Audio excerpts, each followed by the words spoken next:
নমস্কার, আপনারা দেখছেন আমার ছোট্ট YouTube channel voice of Anirban. সঙ্গে আমি আপনাদের আপনজন অনির্বাণ চৌধুরী। প্রতিদিন রাত 8টার মতো আজকেও রাত 8টায় আপনাদের কাছে একটা নতুন এপিসোড নিয়ে এলাম। যে এপিসোডের বিষয়বস্তু আপনারা ইতিমধ্যেই থাম্বনেইলে দেখেছেন। তো আমি সেই বিষয়ে আসবো অবশ্যই। আমার আজকের বলার মূল বক্তব্য বিষয় যে মাননীয় মুখ্যমন্ত্রীকে অনুরোধ যে সৌজন্যতা, ভদ্রতা বামপন্থীদের কাছ থেকে একটু শেখবার চেষ্টা করুন।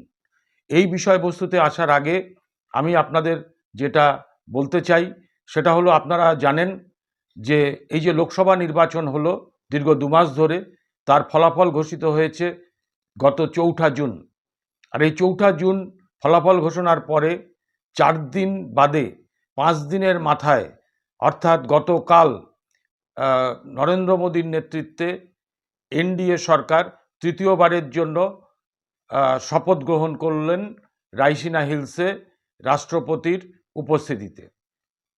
এখানে দাঁড়িয়ে 293 জন যে এনডিএর প্রাক নির্বাচনী জোটের শরিকরা, তারা প্রত্যেকেই সেই শপথ গ্রহণ অনুষ্ঠানে ছিলেন। দেশ বিদেশের অতিথিরা ছিলেন। ইন্ডিয়া জোটের কর্ণধার কংগ্রেসের সভাপতি মল্লিকার্জুন খার্গে ছিলেন। বহু ভারতবর্ষের নামি দামি ব্যবসায়ী, চিত্রতারকা সবাই উপস্থিত ছিলেন। হাজার হাজার মানুষ সেখানে উপস্থিত ছিলেন। সকলের সামনে নরেন্দ্র মোদী সহ এই এনডিএর মোট 72 জন মন্ত্রী তারা শপথ নিলেন। এবং শরিকি যেহেতু কিছুটা রয়েছে, বিষয় রয়েছে, এটা তো জোট সরকার। বিজেপি এককভাবে 240টা পেয়েছে, ম্যাজিক ফিগার 272, তার থেকে কিছু কম হয়। নীতিশ কুমার, চন্দ্রবাবু নাইডু সহ অন্যান্য শরিকদের সঙ্গে আলাপ আলোচনার ভিত্তিতে মোট 72 জন নরেন্দ্র মোদীকে নিয়ে গতকাল শপথ গ্রহণ করেছেন। এবং যেটা ভাবা হয়েছিল, অন্যান্য বাজারি সংবাদ মাধ্যমগুলো যেটা ন্যারেটিভ তৈরি করার চেষ্টা করেছিল যে আদৌ এই সরকার গঠিত হবে কিনা, আদৌ শরিকদের চাপে এই সরকারে যাওয়ার ব্যাপারটা ভেস্তে যাবে কিনা। আমি আপনাদের ছোট্ট একটা পরিসংখ্যান দিই। সেটা হচ্ছে 2014তে প্রথম যখন নরেন্দ্র মোদীর নেতৃত্বে এনডিএ সরকার এলো, তখন পূর্ণমন্ত্রী পেয়েছিল শরিকরা 4টে এবং প্রতিমন্ত্রিত্ব পেয়েছিল 1টা। 2019 সালে একক গরিষ্ঠ এনডিএ দ্বিতীয়বারের জন্য, সেবারেও কিন্তু মানে বিজেপি একক গরিষ্ঠ হলেও শরিকদের পূর্ণমন্ত্রিত্ব দিয়েছিল 3টে এবং প্রতিমন্ত্রিত্ব দিয়েছিল 1টা। এবারে ভাবা হয়েছিল বোধহয় সমস্ত দপ্তরই, ম্যাক্সিমাম দপ্তরটাই তাদের কাছে চলে যাবে, বিজেপির হাতে বা নরেন্দ্র মোদীর হাতে থাকবে না। কিন্তু যেটা দেখা গেল যে 2024-এ শরিকদের থেকে পূর্ণমন্ত্রিত্ব দেওয়া হয়েছে মাত্র 5টা এবং প্রতিমন্ত্রী 6টা। এই হচ্ছে বিষয়। তো এই নির্বাচনকে, এই যে সরকার গঠন হলো, এই সরকার গঠনে আমাদের রাজ্যের মুখ্যমন্ত্রী তিনি গোসাঘরে খিল দিয়ে বসেছিলেন। প্রতিবাদ স্বরূপ ঘরের আলো নিভিয়ে তিনি সেখানে প্রতিবাদ জানিয়েছেন। ওখানে তো গেলেনই না, শপথ গ্রহণ অনুষ্ঠানে গেলেন না, কোনো প্রতিনিধিও পাঠালেন না, নিজে গোসাঘরে খিল দিয়ে বসে অন্ধকার ঘরে তিনি প্রতিবাদ জানালেন। যদিও ওনার যাওয়া বা না যাওয়া তাতে কিছু এসে যায় না, ওনার শুভেচ্ছা পাওয়া গেল কি না তার উপরে নির্ভর করে না এনডিএ সরকার হবে কি না। বরং আমরা বলবো যে কংগ্রেস দলের নেতা এবং ইন্ডিয়া জোটের যিনি আহ্বায়ক খার্গেজি, তিনি কিন্তু সৌজন্যতা দেখিয়ে সেখানে উপস্থিত হয়েছিলেন। তো আজকে এই কথাটা বলার সঙ্গে সঙ্গে যে কথাটা না বললেই নয়, সেটা হচ্ছে মাননীয় মুখ্যমন্ত্রীকে বলি যে আপনি বলেছেন এই সরকারটা ইল্লিগাল সরকার। তা ইল্লিগাল যদি সরকার হয় তাহলে আপনি কোর্টে যাচ্ছেন না কেন? যদি অসাংবিধানিক হয় তাহলে আপনি কোর্টের দ্বারস্থ হচ্ছেন না কেন? আজকে আপনি শপথ গ্রহণ বয়কট করলেন, ঠিক আছে, আপনি করতেই পারেন, আপনার যাওয়া আসাতে না যাওয়াতে কিচ্ছু আসে যায় না।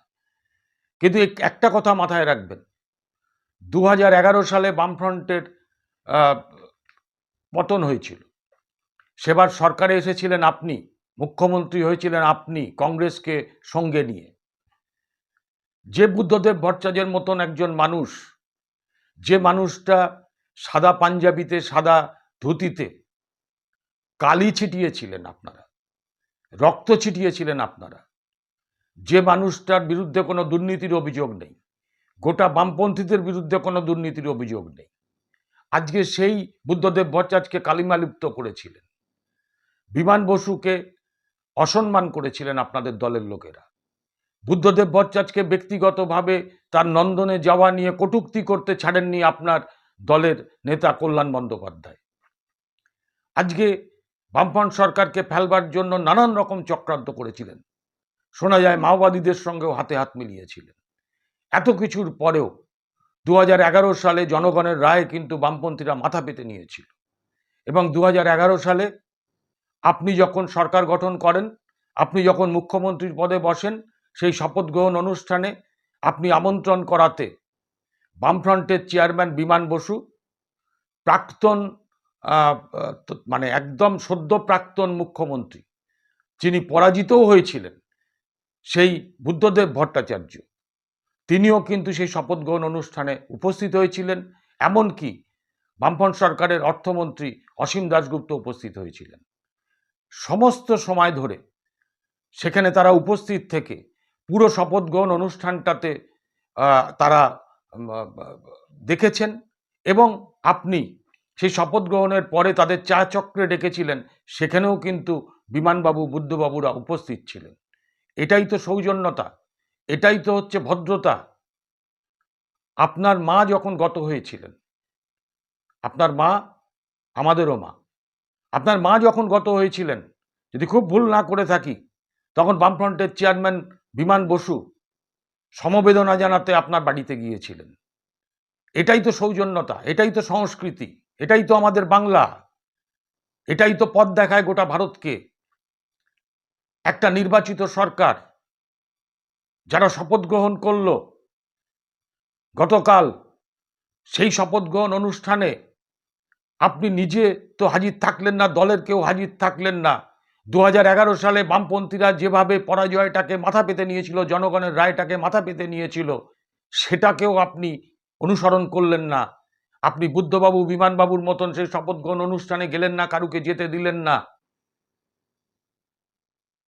তো আমি অনুরোধ করব, যে রাজ্যের আপনি একটা অন্ধকার ঘর করে বসেছিলেন, আগামী দিনে যুক্তরাষ্ট্রীয় ব্যবস্থা মেনে রাজ্যের উন্নতির জন্য যেভাবে চন্দ্রবাবু নাইডু, যেভাবে নীতিশ কুমাররা তারা মন্ত্রিসভায় যোগদান করেছে,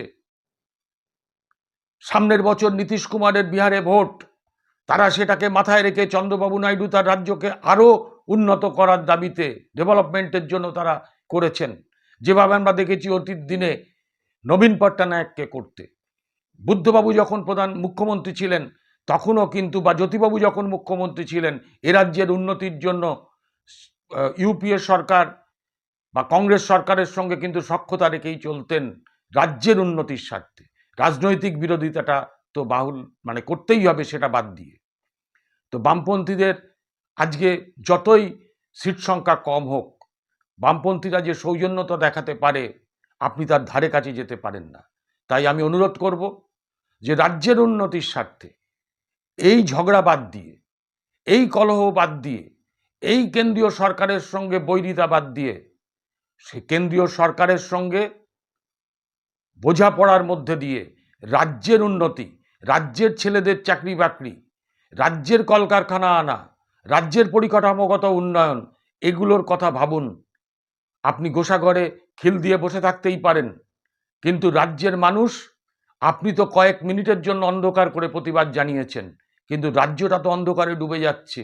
এই অন্ধকারের দিক থেকে আলোর পথে নিয়ে যাওয়ার জন্য আপনাকে সবিনয় অনুরোধ করি যে এই বৈরিতা ছেড়ে আসুন, কেন্দ্র রাজ্য সম্পর্কটাকে আরও মানে একটা স্থিতিশীল জায়গায় আনুন। আমি আজকে আর কথা বাড়াবো না, এইটুকুই আপনাদের কাছে বলে, এবং এই চ্যানেলটাকে সাবস্ক্রাইব করে পাশের বেল আইকনটাকে প্রেস করে সবথেকে আগে নোটিফিকেশান পাওয়ার জন্য আপনারা সেটাকে করুন, এবং ভিডিওটা ভালো লাগলে শেয়ার করবেন। এই কথা বলে আজকের এপিসোড শেষ করছি। আবার আগামীকাল দেখা হবে অন্য কোনো এপিসোড নিয়ে। নমস্কার।